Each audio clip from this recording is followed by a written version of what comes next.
How to fix PS5 disk drive. Hi everyone, welcome back to our channel. In today's episode, I'm going to show you how you can fix your PS5 disk drive. So in order to fix it, make sure to stick with us till the end and follow the instruction as guided. Now when your PS5 console is oriented vertically on the console stand, the label side of the disk should face left as you insert in. Now the first thing, you can try cleaning the disk with a soft clean cloth to remove any dirt or prints.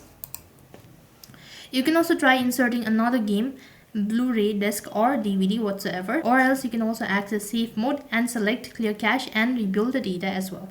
If this is not working out, then you can also try rebooting it in a safe mode, or you can try restarting your PS5. That might be able to fix the issue. If nothing seems to be working out, then contacting a professional or a support team would be a best idea, and they'll look into your matter. So that's basically how you can fix your disk drive on PS5. That is all for this video. I hope the video was helpful. Make sure to like, share and subscribe to our channel. Thank you for watching. See you in the next video.